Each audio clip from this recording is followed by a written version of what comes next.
मंगल मैत्री to all of you. आज हम लोग स्टार्ट करने वाले हैं ग्रुप नंबर 16 एलिमेंट की प्रॉपर्टीज को।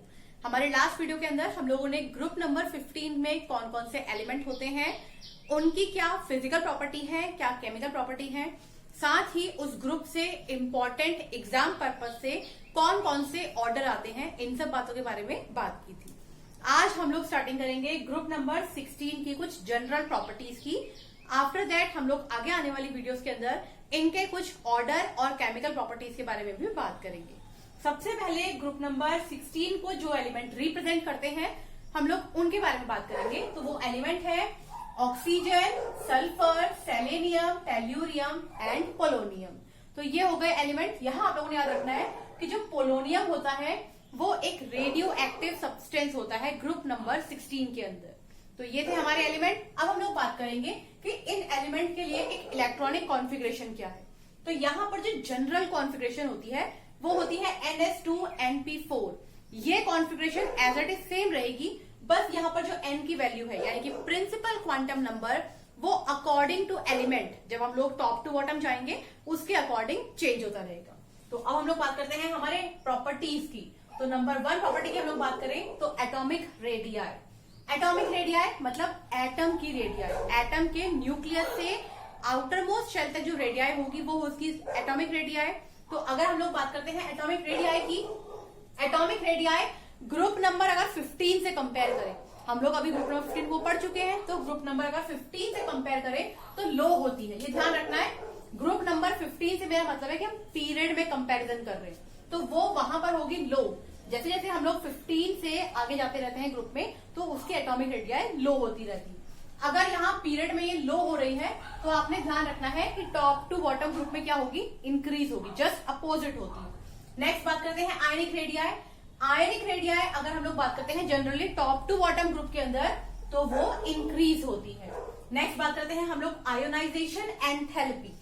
आयोनाइजेशन एंथैल्पी मतलब किसी भी एक एलिमेंट के आउटर मोस्ट शेल से किसी भी एक इलेक्ट्रॉन को आयोनाइज कराने के लिए जो एनर्जी प्रोवाइड की जाती है और उसके बाद वो इलेक्ट्रॉन मूव कर जाता है दूसरे एलिमेंट की शेल में, उसे बोलते हैं उसकी आयोनाइजेशन एंथैल्पी।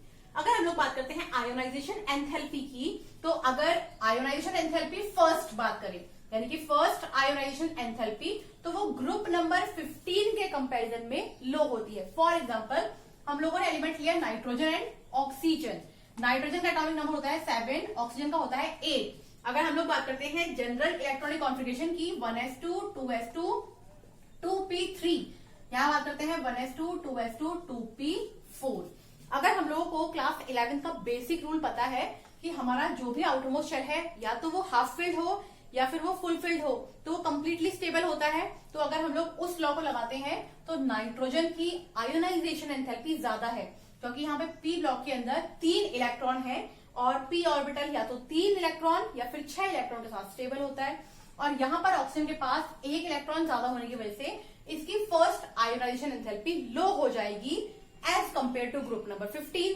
लेकिन अगर हम लोग यहाँ बात करेंगे सेकेंड आयोनाइजेशन एंथैल्पी की, तो सेकेंड के अंदर यहां से एक इलेक्ट्रॉन मूव होगा, यहां से इलेक्ट्रॉन मूव होगा, अब यहाँ पे इलेक्ट्रॉन हो जाएंगे 3। इसका मतलब सेकेंड आयोनाइजेशन एंथैल्पी ज्यादा होगी ग्रुप नंबर 16 की as compare to group number 15। Next हम लोग बात करते हैं इलेक्ट्रोनेगेटिविटी। जैसा कि एज यूजुअल हम लोग को एक रूल पता है या फिर बोल सकते हैं एक ट्रेंड हम लोग को पता है, carbon, nitrogen, oxygen and fluorine. अगर हम लोग इनको ग्रुप वाइज देखते हैं 14, 15, 16, 17 हाईली इलेक्ट्रोनेगेटिव सब्सटेंस जो पूरे पीरियोडिक टेबल के अंदर सबसे ज्यादा इलेक्ट्रोनेगेटिव है वो है फ्लोरीन।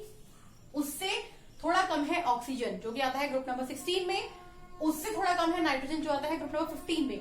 यानी कि अगर हम लोग 15 से 16 का कंपैरिजन करेंगे तो 16 की इलेक्ट्रोनेगेटिविटी ज्यादा होती है when we go in a period from left to right. इसका मतलब जब हम लोग टॉप टू बॉटम जाएंगे तो वो क्या हो जाएगी, डिक्रीज, जस्ट अपोजिट हो जाएगी। नेक्स्ट हम लोग बात करते हैं melting point and boiling point.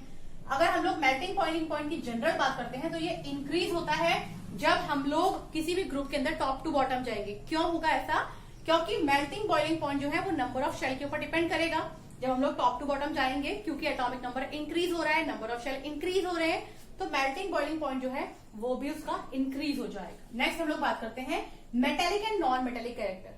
अगर हम लोग बात करते हैं ग्रुप नंबर 16 की, यहाँ सभी एलिमेंट जनरली नॉन मेटल होते हैं नेचर के अंदर। इसका मतलब अगर हम लोग मेटेलिक कैरेक्टर की बात करें तो metallic character top to bottom, यानी कि अगर बात करें ऑक्सीजन, सल्फर, सेलेनियम, टेल्यूरियम, क्योंकि पोलोनियम रेडियो एक्टिव है उसको इसमें इंक्लूड नहीं करेंगे, तो यहाँ हम लोग जब टॉप टू बॉटम जा रहे हैं तो मेटेलिक कैरेक्टर इंक्रीज होगा। और अगर हम लोग बात करेंगे नॉन मेटेलिक कैरेक्टर की, क्योंकि मेटेलिक कैरेक्टर इंक्रीज हो रहा है उसका जस्ट अपोजिट हो जाएगा नॉन मेटेलिक कैरेक्टर, तो वो क्या हो जाएगा, डिक्रीज हो जाएगा। तो यहाँ आपने क्या करना है, एक ऑर्डर याद करना है, दूसरा आपको अपने आप ही याद हो जाएगा। नेक्स्ट हम लोग बात कर लेते हैं कैटिनेशन प्रॉपर्टी। कैटिनेशन प्रॉपर्टी हम लोगों ने ग्रुप नंबर 14 के लिए भी पढ़ी है।